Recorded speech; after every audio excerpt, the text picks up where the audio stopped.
शिक्षक साथियों नमस्कार। बीपीएससी प्रधान शिक्षक में आपका स्वागत है।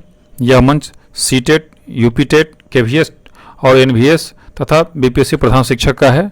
तो साथियों, अभी नहीं तो कभी नहीं, रणनीति के तहत हमारे साथ जमकर करें तैयारी। बीपीएससी प्रधान शिक्षक, सीटेट, यूपीटेट, केवीएस, एनवीएस में आउट ऑफ 100 में 100 की गारंटी है।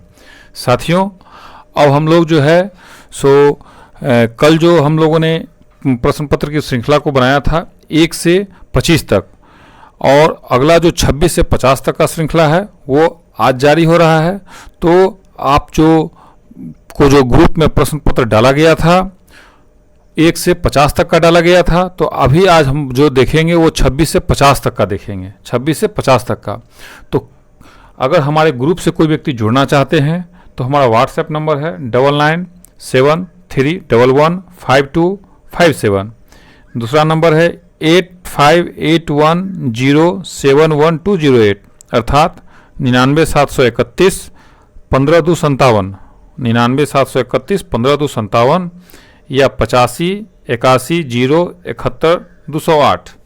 तो साथियों, आपको अगर प्रश्न पत्र का श्रृंखला चाहिए तो आप हमारे ऊपर व्हाट्सएप पर अपना नाम लिख के कमेंट करेंगे, आपको प्रश्न का श्रृंखला उपलब्ध करवाया जाए। बिग ब्रेकिंग के तहत वीवीआई रैपिड रिकॉल का जो एक श्रृंखला चालू किया गया है, तो इसको बहुत शिक्षक साथियों ने काफ़ी सराहा है, काफ़ी ज़्यादा इस पर फ़ोन आया है, काफ़ी ज़्यादा रिस्पांस आया है, और लमसम 20 से 25 व्यक्तियों के द्वारा लगातार इस पर फ़ोन किया गया कि सर ये जो रैपिड रिकॉल का जो आपने नया सेगमेंट चालू किया है इससे हमको काफ़ी ज़्यादा फायदा है। तो साथियों, आपको इसमें करना क्या है कि जो रैपिड रिकॉल का जो क्वेश्चन है, जो वीवीआई है, उसमें आपको मैं प्रश्न पूछूंगा, और जो अगला जो प्रश्न का जो श्रृंखला है उस श्रृंखला को बनाते बनाते आपको इन सारे प्रश्नों का उत्तर को अपने कॉपी पर लिख लेना है। इसलिए मैं आपको कल भी बताया था और अभी भी बता रहा हूं, जब आप इस सेट को बनाने के लिए बैठेंगे तो कॉपी कलम लेकर बैठना है, और जब हम प्रश्न बोलेंगे तो इसका उत्तर सिर्फ आपको खटाखट लिखते चला जाना है। तो इससे ये होगा कि हमको ये समझ में आएगा कि आपको अपने मेमोरी में कितना ज़्यादा से ज़्यादा क्वेश्चन याद है, और वीडियो के लास्ट में इन सारे प्रश्नों का उत्तर दिया जाएगा। इसलिए आपको निराश नहीं होना है, अंत तक आप बने हुए रहेंगे तो इसका आपको उत्तर भी मिलेगा और आप निश्चित रूप से इसका फायदा उठाएंगे। तो इसी कड़ी के अंतर्गत जो सबसे पहला प्रश्न है, किस मनोवैज्ञानिक के अनुसार विकास एक सतत और धीमी प्रक्रिया है? किस मनोवैज्ञानिक के अनुसार विकास एक सतत और धीमी प्रक्रिया है? दूसरा प्रश्न है हमारा, शारीरिक विकास का क्षेत्र है, शारीरिक विकास का क्षेत्र है। तीसरा प्रश्न है, शिक्षा में फ्रोबेल का महत्वपूर्ण योगदान डैश का विकास है। शिक्षा में फ्रोबेल का महत्वपूर्ण योगदान डैश का विकास है। चौथा प्रश्न है, भारत सरकार की कंप्यूटर आधारित अधिगम प्रक्रिया के माध्यम से छात्रों को सिखाने के लिए आईटी स्कूली योजना वर्ष में शुरू किया गया था। भारत सरकार की कंप्यूटर आधारित अधिगम प्रक्रिया के माध्यम से छात्रों को सिखाने के लिए इंफॉर्मेशन टेक्नोलॉजी स्कूली योजना वर्ष डैश में शुरू किया गया था। अगला प्रश्न है, सर्व शिक्षा अभियान किस वर्ष शुरू किया गया था? सर्व शिक्षा अभियान किस वर्ष शुरू किया गया था? अगला प्रश्न है 6 नंबर प्रश्न, स्तरीय गुणवत्तापूर्ण शिक्षा के लिए पाठ्यक्रम ढांचा राष्ट्रीय अध्यापक शिक्षा परिषद द्वारा वर्ष डैश में निकाला गया था। राष्ट्रीय शिक्षक शिक्षा के लिए पाठ्यक्रम ढांचा राष्ट्रीय अध्यापक शिक्षा परिषद द्वारा वर्ष डैश में निकाला गया था। अगला प्रश्न है, अनुसंधान से पता चलता है कि हमारी पढ़ाई का डैश खाली जगह हिस्सा दृश्य और श्रवण अंगों के माध्यम से ग्रहण किया जाता है। अनुसंधान से पता चलता है कि हमारी पढ़ाई का कितना % हिस्सा हम श्रवण और दृश्य अंगों के माध्यम से ग्रहण करते हैं। अगला प्रश्न है हमारा 8 नंबर प्रश्न, वर्णमाला की पहचान किस आयु वर्ष में शुरू होता है? वर्णमाला की पहचान किस आयु वर्ष में बच्चा शुरू कर देता है? 9वां नंबर प्रश्न है, स्फूर्ति अवस्था कहा जाता है। 9वां नंबर प्रश्न है हमारा, स्फूर्ति अवस्था कहा जाता है। 10वां नंबर हमारा प्रश्न है, वातावरण वह बाहरी शक्ति है जो हमें प्रभावित करती है, किसने कहा? वातावरण वह बाहरी शक्ति है जो हमें प्रभावित करती है, किसने कहा? तो साथियों, आप अभी जो आपको जो प्रश्न दिया गया है, हमको लग रहा होगा निश्चित रूप से आप में से 50% परीक्षार्थी अपने इस प्रश्न का उत्तर आपने कॉपी में निश्चित रूप से लिख लिया होगा, और जब प्रश्न की जो श्रृंखला है 26 से 50 उसमें जो है आप जो है देखते देखते बनाते बनाते आप जो है इसका उत्तर लिख लेंगे और इसको वीडियो के माध्यम से कमेंट भी करेंगे। और इसका जो आंसर है वीडियो के लास्ट में दिया जाएगा, इसलिए वीडियो में लास्ट तक बने हुए रहें, क्योंकि ये जो है सतत ये जो क्वेश्चन है वो काफ़ी इम्पोर्टेंट है, इसलिए आप क्वेश्चन को आप बिल्कुल वीडियो को स्किप नहीं करेंगे, वीडियो पे आप लगातार बने हुए रहेंगे।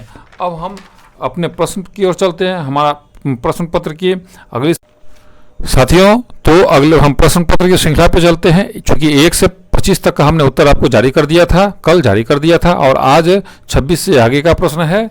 तो साथियों 26 नंबर हमारा प्रश्न है, मैकडूगल के अनुसार मूल प्रवृत्ति जिज्ञासा का संबंध कौन सा संवेग से है। मैकडूगल के अनुसार मूल प्रवृत्ति जिज्ञासा का संबंध कौन संवेग से है। तो साथियों इसका उत्तर है ए भय, बी घृणा, सी आश्चर्य, डी भूख। तो इसका उत्तर निश्चित रूप से सी आश्चर्य है, अर्थात मैकडूगल के अनुसार मूल प्रवृत्ति जिज्ञासा का संबंध है आश्चर्य से है। मैकडूगल के अनुसार मूल प्रवृत्ति जिज्ञासा का संबंध है आश्चर्य से है। अब हम अगले प्रश्न की ओर चलते हैं। 27 नंबर हमारा प्रश्न है, दूसरे वर्ष के अंत तक शिशु का शब्द भंडार हो जाता है। दूसरे वर्ष के अंत तक शिशु का शब्द भंडार हो जाता है, ए 100 शब्द, बी 60 शब्द, सी 50 शब्द, डी 10 शब्द। तो निश्चित रूप से इसका ए उत्तर आप लोगों ने बिल्कुल सही बनाया है, 100 शब्द, अर्थात दूसरे वर्ष के अंत तक शिशु का शब्द भंडार 100 शब्दों का हो जाता है। साथियों अगला हमारा प्रश्न है 28 नंबर, प्रतिबिंब अवधारणा प्रतीक एवं संकेत भाषा शारीरिक क्रिया और मानसिक क्रिया अंतर्निहित है। ए अनुकूलन, बी प्रेरक पेशी विकास, सी समस्या समाधान, डी विचारात्मक प्रक्रिया। तो निश्चित रूप से इसका उत्तर है डी विचारात्मक प्रक्रिया। तो प्रतिबिंब अवधारणा प्रतीक एवं संकेत भाषा शारीरिक क्रिया और मानसिक क्रिया अंतर्निहित है विचारात्मक प्रक्रिया में। तो साथियों चूंकि हम सभी लोग शिक्षक साथी हैं, दिन भर ड्यूटी में लगे हुए रहते हैं, तो साथियों किताब पढ़ने का मौका नहीं मिल पाता है, कॉपी किताब उलटने का मौका नहीं मिल पाता है। तो आप हमारे वीडियो को लगातार सुनते हुए रहेंगे। आप बैठे हुए हैं या कुछ काम कर रहे हैं तो निश्चित रूप से आप हमारे वीडियो को चला दें और हमारे प्रश्न को आप सिर्फ सुनते हुए रहेंगे, उसी में आपको सारा क्वेश्चन याद हो जाएगी, ये गारंटी है। चूँकि कहा गया है कि करत करत अभ्यास, तो वो वाली बात यहाँ चरितार्थ होती है। तो आप सिर्फ वीडियो को सुने। और साथियों एक विनम्र निवेदन है कि आप हमारे वीडियो को लाइक करें, ज़्यादा से ज़्यादा शेयर करें, चूँकि दूसरे शिक्षक साथी भी इसका फ़ायदा उठा सके। और अंतिम बात, निश्चित रूप से आप सब्सक्राइब कर लेंगे, चूँकि साथियों हमको वीडियो बनाने में काफ़ी मेहनत पड़ रहा है। हमारी 5 शिक्षक साथियों की टीम है, जिसमें एक यूनिवर्सिटी टॉपर हैं, एक बिहार के सीटेट टॉपर रह चुके हैं, और एक डीएलएड के टॉपर हैं, और एक मैं हूं, और एक और शिक्षक साथी हैं। इस तरह 5 शिक्षक साथियों की टीम है जो लगातार हमारे इस पर काम करती है। इसलिए इतना लाइक, शेयर और सब्सक्राइब तो निश्चित रूप से बनता ही है साथियों। अब अगले प्रश्न की ओर चलते हैं। हमारा 29 नंबर प्रश्न है, वह प्रक्रिया जिसके द्वारा माता पिता यह अनुमान लगाते हैं कि उनके बच्चे में सभी सकारात्मक गुण है, क्योंकि एक गुण सकारात्मक है, कहलाता है। ए परिवेश का प्रभाव, बी हाउथन का प्रभाव, सी प्रभाव का नियम, डी प्रतिलोम परिवेश का नियम। तो निश्चित रूप से इसका साथियों ये होगा उत्तर परिवेश का प्रभाव, अर्थात वह प्रक्रिया जिसके द्वारा माता पिता यह अनुमान लगाते हैं कि उनके बच्चे में सभी सकारात्मक गुण है, क्योंकि एक गुण सकारात्मक है, कहलाता परिवेश का प्रभाव। अब हम लोग 30 नंबर प्रश्न की ओर चलते हैं। हमारा 30 नंबर प्रश्न है, निम्नलिखित में से कौन सा औसतन चर का उदाहरण नहीं है। तो ए आयु, बी लिंग, सी वैवाहिक, डी आवासीय स्थान। तो साथियों इसमें थोड़ा सा लिखने में प्रिंटिंग मिस्टेक हो गया, औसत नहीं होगा, औसतन होगा यहाँ पे। तो इसका उत्तर होगा ए आयु। तो इसका उत्तर होगा ए आयु। साथियों ब्रिक बेकिंग के तहत हम आपको एक सूचना दें कि हमने जो VVI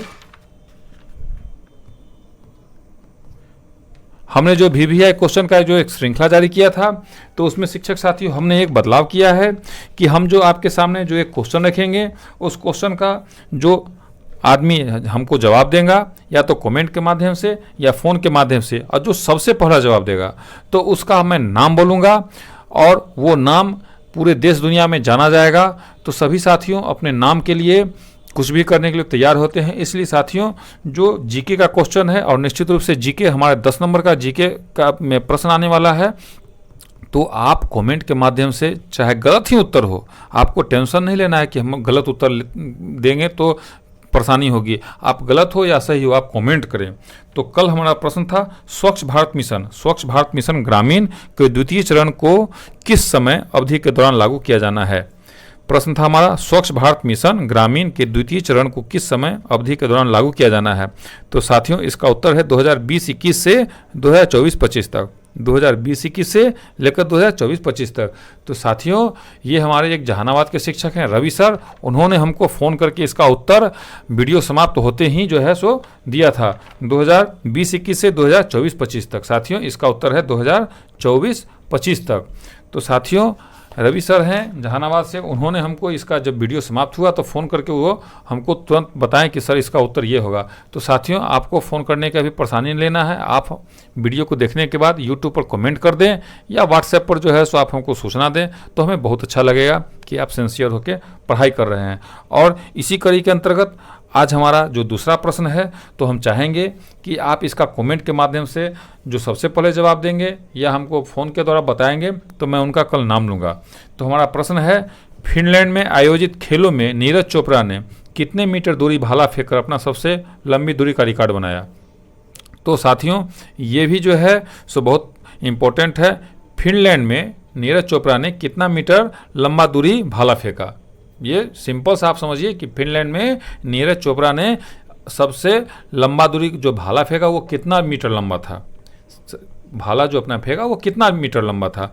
तो इसका उत्तर साथियों आपको देना है कि नीरज चोपड़ा ने सबसे ज़्यादा जो अपना रिकॉर्ड बनाया वो कितना मीटर लंबा भाला फेंका था। अब साथियों, अब हम लोग अगले प्रश्न की ओर चलते हैं।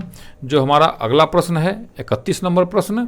तो 31 नंबर प्रश्न है, कक्षा नायक द्वारा प्रयुक्त मूल्यांकन का प्रकार अनुदेशन के समय सीखने के विकास में किया जाता है कहलाता है? ए नैदानिक मूल्यांकन, बी फॉर्मेटिव मूल्यांकन, सी प्लेसमेंट मूल्यांकन, डी संकलित मूल्यांकन। तो शिक्षक साथियों, इसका उत्तर निश्चित रूप से आप लोगों ने सही लगाया है। इसका उत्तर है 31 का बी फॉर्मेटिव मूल्यांकन, अर्थात कक्षा नायक द्वारा प्रयुक्त मूल्यांकन का प्रकार अनुदेशन के समय सीखने के विकास में किया जाता है वो फॉर्मेटिव मूल्यांकन कहलाता है। अब हम लोग अगले प्रश्न की ओर चलते हैं। हमारा 32 नंबर प्रश्न है, निम्नलिखित में से कौन सी संस्था सामाजिक परंपराओं के हस्तांतरण में सबसे अधिक योगदान करती है? तो ए है परिवार, बी विद्यालय, सी पड़ोस, डी इनमें से कोई नहीं है। तो निश्चित रूप से परिवार जो है सामाजिक परंपराओं के हस्तांतरण में सबसे अधिक योगदान करती है।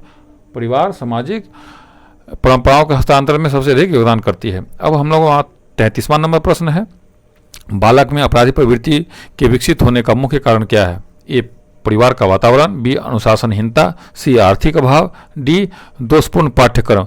तो निश्चित रूप से साथियों इसका उत्तर होगा ए परिवार का वातावरण, अर्थात बालक में अपराधी प्रवृत्ति के विकसित होने का मुख्य कारण है परिवार का वातावरण। परिवार का वातावरण काफ़ी ज़्यादा ये करता है। अब साथियों, ये भी बहुत ही मोस्ट इम्पोर्टेंट है, VVI क्वेश्चन है, इसलिए इसको आप लोग टिक आउट कर लेंगे। ये अभी तक का हमारे सेट का सबसे मोस्ट इम्पोर्टेंट है। अब अगला जो हमारा प्रश्न है 34 नंबर प्रश्न है, आत्मसम्मान की भावना का लक्षण डैश प्रकट करती है? आत्मसम्मान की भावना का लक्षण डैश प्रकट करती है? तो ए है बाल्यावस्था, बी शैशवावस्था, सी किशोरावस्था, डी प्रौढ़ावस्था। तो निश्चित रूप से इसका उत्तर होगा सी किशोरावस्था, अर्थात आत्मसम्मान की भावना का लक्षण किशोरावस्था प्रकट करती है। अब हमारा 35 नंबर प्रश्न है। 35 नंबर प्रश्न की ओर हम लोग चलते हैं। 35 नंबर हमारा प्रश्न है, बालक में तर्क करने की क्षमता विकसित करने के लिए आप क्या करेंगे? बालक में तर्क करने की क्षमता विकसित करने के लिए आप क्या करेंगे? ए सूचना खोजे प्रश्न पूछेंगे, बी प्रस्तुत पाठ पर पुनरावृत्ति के प्रश्न पूछेंगे, सी संदर्भ बदलते हुए प्रश्न पूछेंगे, डी पूर्व ज्ञान पर प्रश्न पूछेंगे। तो निश्चित रूप से साथियों इसका उत्तर है सी संदर्भ बदलते हुए प्रश्न पूछेंगे, अर्थात बालक में तर्क करने की क्षमता विकसित करने के लिए संदर्भ बदलते हुए प्रश्न पूछेंगे। अब साथियों अगला हमारा प्रश्न है 36 नंबर प्रश्न है। 36 नंबर, बालकों में संज्ञान विकास में भिन्नता होती है क्योंकि ए उनमें अंतरंग योग्यताएं भिन्न भिन्न होती है, बी प्रशिक्षण के अवसरों की भिन्नता होती है, सी प्राकृतिक पर्यावरण का भिन्न अनुभव, डी आयु व स्वास्थ्य में असमानता। तो साथियों निश्चित रूप से इसका जो उत्तर है वो ए है, उनमें अंतरंग योग्यताएं भिन्न भिन्न होती है। तो बालकों में संज्ञान विकास की भिन्नता होती है क्योंकि उनमें अंतरंग योग्यताएं भिन्न भिन्न होती है। अब हम लोग 37 नंबर प्रश्न की ओर चलते हैं। हमारा 37 नंबर प्रश्न है, मनोविज्ञान में सामाजिक विकास से क्या अभिप्राय है? मनोविज्ञान में सामाजिक विकास से क्या अभिप्राय है? तो साथियों इसका उत्तर है ए समाज में प्रतिष्ठित स्थान बनाना, बी दूसरों के साथ अच्छे संबंधों का विकास, सी सामाजिक समूह बनाना, डी उपरोक्त सभी। तो साथियों इसका उत्तर होगा डी उपरोक्त सभी, अर्थात मनोविज्ञान में सामाजिक विकास से अभिप्राय है ए समाज में प्रतिष्ठित स्थान बनाना, बी दूसरों के साथ अच्छे संबंध का विकास और सी सामाजिक समूह बनाना। ये तीनों है। अब हम लोग अगले प्रश्न को चलते हैं। हमारा 38 नंबर प्रश्न है, छात्र का वह सोपान जबकि यह सर्वाधिक रूप से संवेगों से घिरा रहता है। ए शैशवावस्था, बी बाल्याकाल, सी प्रौढ़ाकाल, डी किशोरावस्था। तो निश्चित रूप से साथियों आपने बिल्कुल सही बनाया है, डी किशोरावस्था। छात्र का वह सोपान किशोरावस्था ही होता है। तो साथियों ये भी बहुत ही इंपॉर्टेंट क्वेश्चन है, इसको आप लोग निश्चित रूप से टिक आउट कर लेंगे और आप हमारे वीडियो पर लगातार बने हुए रहेंगे। साथियों बिल्कुल लेटेस्ट वीडियो, इतना लेटेस्ट व फ्रेश वीडियो यूट्यूब पर देखने को दूसरा कहीं नहीं मिलेगा, इसलिए आप हमारे चैनल को लगातार वॉच करते हुए रहें, लगातार देखते हुए रहें। आप कहीं दूसरे जगह इधर उधर ना भटकें और दूसरे को भी प्रेरित करें हमारे वीडियो को देखने के लिए। अब हम लोग 39 नंबर प्रश्न को चलते हैं। हमारा 39 नंबर प्रश्न है, बालकों का सर्वाधिक उचित काल कौन सा होता है जब वे विस्फोट और तनाव में होते हैं? ए किशोरावस्था, बी बाल्यावस्था, सी शैशवावस्था, डी प्रौढ़ावस्था। तो 39 नंबर का उत्तर है किशोरावस्था, अर्थात बालकों का किशोरावस्था सर्वाधिक उचित काल माना जाता है विस्फोट और तनाव का। तो साथियों ये भी बहुत ही इंपॉर्टेंट क्वेश्चन है, मोस्ट VVI क्वेश्चन है। अब हम लोग 40 नंबर प्रश्न को चलते हैं। हमारा 40 नंबर प्रश्न है, निम्न में से किसने बच्चों में वस्तु अस्थिरता का विकास को समझने में सहायता की? निम्न में से किसने बच्चों में वस्तु अस्थिरता के विकास को समझने में सहायता की? तो ए है पियाजे, बी फिस्टिंगर, सी एरिक्सन, डी बेलाक। तो 40 नंबर का उत्तर है पियाजे। तो साथियों कुछ लोगों ने कहा था कि सर आपने जो कल पियाजे का इन डिटेल में जो पढ़ाया था उसको एक बार पुनः जो है सो आप बता देंगे, तो हम उसको फिर से आपको एक बार रिकॉल करवा देते हैं। आप सुन लें काइंडली, काफ़ी महत्वपूर्ण है कि पियाजे का संज्ञानात्मक विकास सिद्धांत। पियाजे का मानना था कि व्यक्ति के विकास में उसका बचपन एक महत्वपूर्ण भूमिका अदा करता है। पियाजे का सिद्धांत विकासीय अवस्था सिद्धांत कहलाता है। यह सिद्धांत ज्ञान की प्रकृति के बारे में है और बतलाता है कि मानव कैसे ज्ञान क्रमशः इसका अर्जन करता है, कैसे इसे एक एक करके जोड़ता है और कैसे इसका उपयोग करता है। पियाजे के संज्ञानात्मक सिद्धांत को विकासात्मक सिद्धांत भी कहा जाता है, चूंकि उसके अनुसार बालक के भीतर संज्ञान का विकास अनेक अवस्थाओं से होकर गुजरता है, इसलिए इसे अवस्था सिद्धांत भी कहा जाता है। जीन पियाजे के अनुसार संज्ञात्मक विकास की 4 अवस्थाएं हैं, जो साथियों हम आपको आगे बताएंगे कि वो 4 अवस्था कौन सी है और उनकी विशेषता क्या है। काफ़ी ज़्यादा उनसे प्रश्न को पूछा जाता है। अब हमारा 41 नंबर प्रश्न है, कौन सी विधि उपागम में समान प्रयोज्यों का मापन उनके विकास की विभिन्न अवस्थाओं पर लिया जाता है? ए जीवन लेखन विधि, बी समकालीन अध्ययन विधि, सी दीर्घकालीन अध्ययन विधि, डी समाज मिति। तो साथियों ये थोड़ा सा एक क्लिष्ट प्रश्न है, तो इसका उत्तर होगा सी दीर्घकालीन अध्ययन विधि। इसका उत्तर होगा सी दीर्घकालीन विधि। अब 42 नंबर प्रश्न क्यों चलते हैं। हमारा 42 नंबर प्रश्न है, पियाजे के अनुसार एक 8 वर्ष का बालक कर सकता है? पियाजे के अनुसार एक 8 वर्ष का बालक कर सकता है ए संरचनात्मक समस्याएं सीखना, बी अमूर्त नियम निर्मित कर समस्या हल करना, सी समस्या पर परिकल्पना रूप से सोचना, डी उच्च स्तरीय समस्या का हल करना। तो साथियों निश्चित रूप से इसका होगा ए संरचनात्मक समस्याएं सीखना, अर्थात एक जो 8 वर्ष का बालक है वो संरचनात्मक समस्याएं सीख सकता है। ये भी साथियों इंपॉर्टेंट क्वेश्चन है, इसको भी आप लोग निश्चित रूप से टिक आउट कर लेंगे। ये भी मोस्ट VVI क्वेश्चन है, विभिन्न तरह से बातों को बदल बदल के इसको पूछा जा रहा है लगातार परीक्षाओं में। अब जो 43 नंबर पर हमारा प्रश्न है, 43 नंबर प्रश्न है, कौन से सिद्धांत में बाल्यकाल के अनुभव के विकासात्मक आयाम पर बल दिया गया है? ए व्यवहारवाद, बी प्रकार्यवाद, सी मनोविश्लेषणवाद, डी संरचनावाद। तो साथियों इसका उत्तर होगा सी मनोविश्लेषणवाद सिद्धांत में बाल्यकाल के अनुभव के विकासात्मक आयाम पर बल दिया जाता है। साथियों अब जो है सो अगले प्रश्न पत्र की ओर हम चलते हैं। हमारा अगला प्रश्न है 44 नंबर, प्राथमिक आवश्यकताओं को डैश आवश्यकता से भी जाना जाता है। प्राथमिक आवश्यकताओं को डैश आवश्यकता से भी जाना जाता है। तो ए मनोवैज्ञानिक, बी दैहिक, सी सामाजिक, डी मनोसामाजिक। तो निश्चित रूप से इसका उत्तर होगा बी दैहिक, अर्थात प्राथमिक आवश्यकताओं को दैहिक आवश्यकता से भी जाना जाता है। ये भी साथियों इंपॉर्टेंट क्वेश्चन है, इसको भी आप लोग टिक आउट कर लेंगे। बात बदल बदल के इस क्वेश्चन को भी लगातार 3-4 साल पूछा गया है। अब हम लोग 45 नंबर प्रश्न को आते हैं। हमारा 45 नंबर प्रश्न है, माता की आवाज़ का नवजात के व्यवहार पर प्रभाव का प्रयोग किसने किया? ए टर्मन, बी मॉन्टेसरी, सी सेंगुइन, डी बर्क। तो साथियों ये भी क्वेश्चन इंपॉर्टेंट है। आप कहेंगे सर सभी क्वेश्चन को आप इंपॉर्टेंट कहते हैं, तो साथियों हमारे टीम के द्वारा लगातार जो है सो इंपॉर्टेंट क्वेश्चन और जो हिट क्वेश्चन है जो लगातार परीक्षाओं में पूछा जाता है उन्हीं क्वेश्चनों का सिलेक्शन किया गया है। तो ये भी क्वेश्चन साथियों इंपॉर्टेंट है। तो इसका उत्तर होगा ए टर्मन। तो अर्थात माता की आवाज़ को नवजात के व्यवहार पर टर्मन का प्रभाव का प्रयोग टर्मन महोदय ने किया था। अब साथियों, मैं आपसे एक विनम्र निवेदन करूंगा, रिक्वेस्ट करूंगा, अनुरोध करूंगा कि साथियों, हमारी 5 शिक्षक के साथी और एक जो है हमारे जो वीडियो को मेकिंग करते हैं, 6 आदमी की टीम लगी हुई है और इतना मेहनत करके इतना अच्छा क्वालिटी का कंटेंट दिया जा रहा है। इतना मेहनत के बाद भी अभी तक मतलब 65% ही शिक्षक साथी ने हमारे चैनल को सब्सक्राइब किया है। क्योंकि हमारे पास सिस्टम है, हम सिस्टम को अपडेट करके हम देख रहे हैं कि हमारे जितने शिक्षक साथी जो ग्रुप पर जुड़े हैं उसमें से मात्र 65% ही शिक्षक साथी ने चैनल को सब्सक्राइब किया है। तो साथियों, मेरा विनम्र निवेदन कि आप सभी शिक्षक साथी हमारे चैनल को सब्सक्राइब कर लें और लाइक करें निश्चित रूप से, और शेयर करें। तो साथियों, हम आपको अच्छा से अच्छा कंटेंट बना के दे सकेंगे। और जब आप अच्छा से अच्छा कंटेंट देखेंगे तो आप निश्चित रूप से बीपीएससी शिक्षक या सीटेट के परीक्षा को पास करेंगे। साथियों, अभी मार्केट में इसी का तैयारी के लिए 10 से 20 हज़ार रुपया लिया जा रहा है, और 10 से 20 हज़ार रुपया में भी जो पढ़ाने वाले टीचर हैं न तो वो सीटेट पास हैं, वो नॉर्मल टीचर हैं जो कहीं से कुछ भी सेट को उठा के लाते हैं, किताबों को उठा के लाते हैं और उनसे तैयारी करवाते हैं।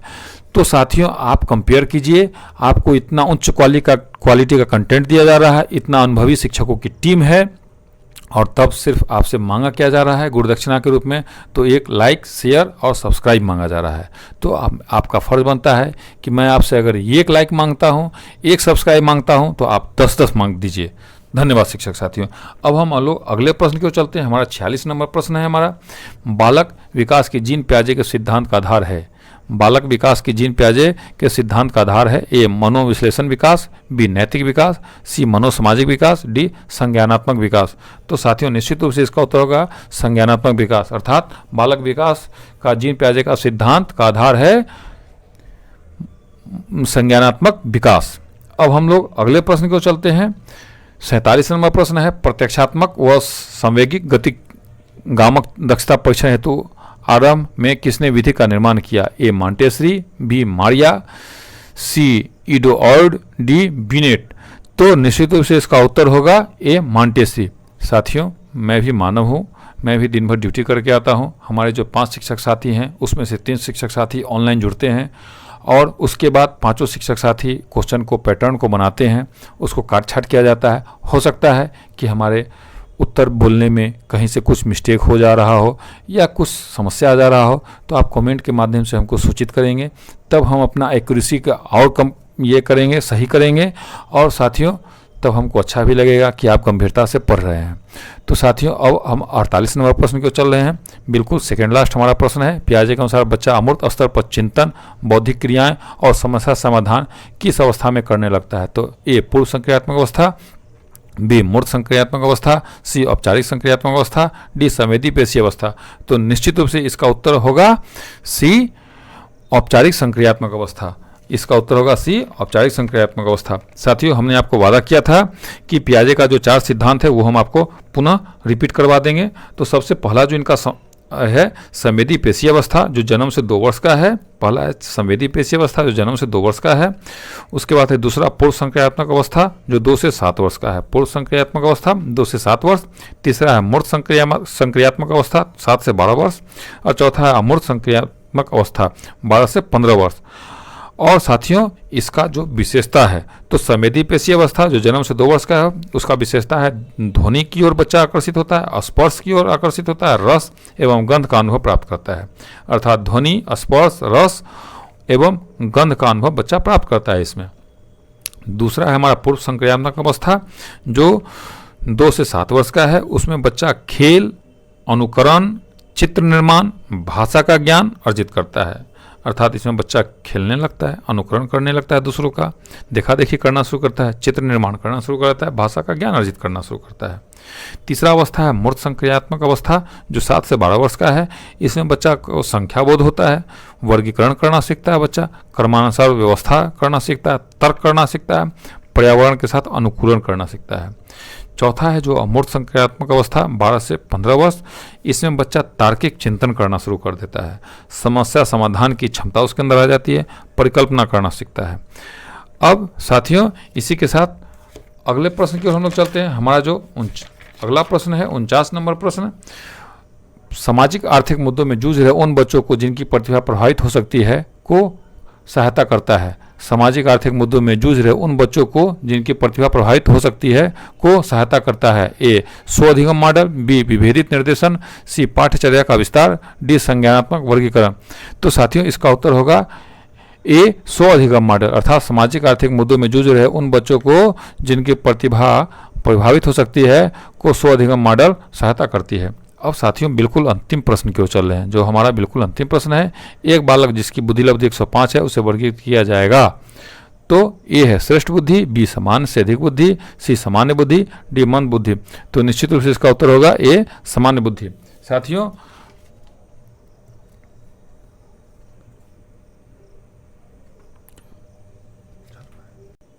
साथियों एक बालक जिसकी बुद्धि लब्धि 105 है उसे वर्गीकृत किया जाएगा। ए श्रेष्ठ बुद्धि, बी सामान्य से अधिक बुद्धि, सी सामान्य बुद्धि, डी मंद बुद्धि। तो साथियों इसका निश्चित रूप से उत्तर होगा सी।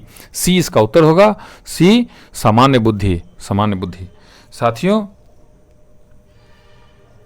साथियों इस तरह हमारा 50% का श्रृंखला समाप्त हुआ। साथियों मैं एक विनम्र निवेदन करूंगा कि इतना मेहनत के बाद आप एक लाइक और सब्सक्राइब करके आज जो है 100 में आउट ऑफ 100 आप हमारा सब्सक्राइबर बनाने में मदद करेंगे। चूँकि साथियों इस सप्ताह 1000 प्लस सब्सक्राइबर बनाने का लक्ष्य रखा गया है। अब साथियों बिल्कुल VVI रैपिड रिकॉल के अंतर्गत जो अगला सेगमेंट है उसका उत्तर दिया जाएगा। उसके पहले जो है साथियों जो एक जीके का क्वेश्चन किया गया है उस जीके के क्वेश्चन को आप इमीडिएट रूप से हमारे व्हाट्सएप पर या यूट्यूब पर कमेंट करके देंगे तो उन शिक्षक साथियों का नाम बोला जाएगा कि और किस जिला से हैं ये भी बोला जाएगा। इसलिए साथियों आप अपने आप को उस प्रश्न का उत्तर क्या होगा निश्चित रूप से आप तुरंत जो है सो हमको कमेंट के माध्यम से सूचित करें। अब VVI रैपिड रिकॉल के अंतर्गत अगला सेगमेंट की ओर हम लोग बढ़ते हैं। अगला हमारा सेगमेंट है जो सबसे पहला क्वेश्चन था, किस मनोवैज्ञानिक के अनुसार विकास एक सतत और धीमी प्रक्रिया है। तो साथियों इसका उत्तर है किस मनोवैज्ञानिक के अनुसार विकास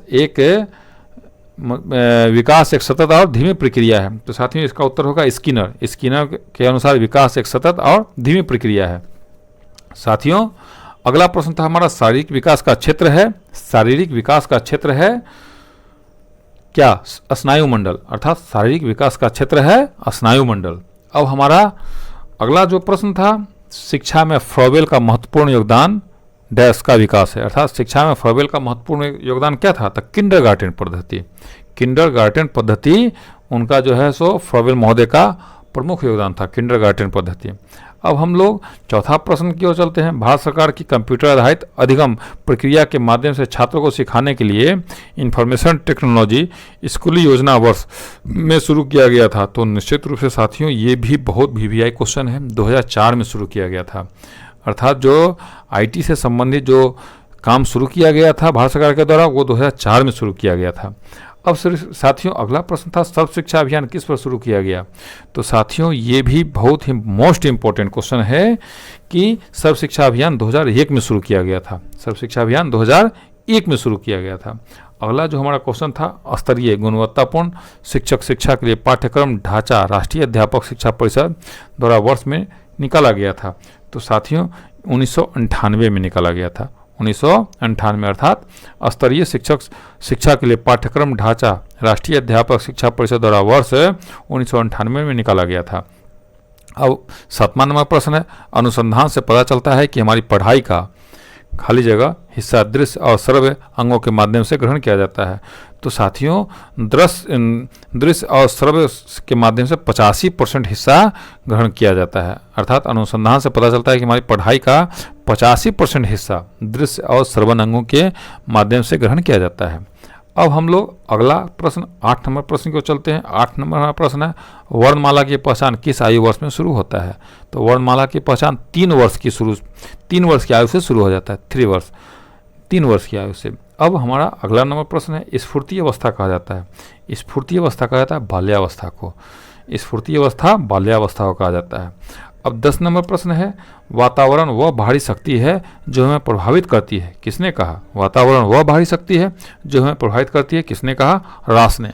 तो साथियों आप हमारे वीडियो को सिर्फ ऑन करके सुनते रहेंगे तो ये गारंटी है कि 75 नंबर का जो CDP से क्वेश्चन रहेगा, उसमें 75 में आउट ऑफ आप 75 लाके बिल्कुल पास होंगे। और इसी श्रृंखला के अंतर्गत हम आपको मैथ भी बताएंगे, साइंस का भी इम्पोर्टेंट क्वेश्चन बताएंगे। तो अभी CDP का चूँकि 75 नंबर है तो उस पर लगातार काम चल रहा है, आगे भी अलग अलग सेगमेंट जोड़ा जाएगा इसमें। तो मैथ बिल्कुल कमिंग सून है। तो इस चलते आप जो है सो आप हमारे चैनल पर लगातार बने हुए हैं, चैनल को बिल्कुल रूप से स्किप नहीं करें और गंभीरता से हमारे चैनल को देखें। साथियों, आप हमारे चैनल पर इतना लगातार बने हुए रहें, इतना प्रेम से हमारे चैनल को देखें, ये प्रश्नों को देखें और फ़ायदा उठावें, इसके लिए आपको बहुत बहुत धन्यवाद। शुभ रात्रि, जय हिंद, जय भारत।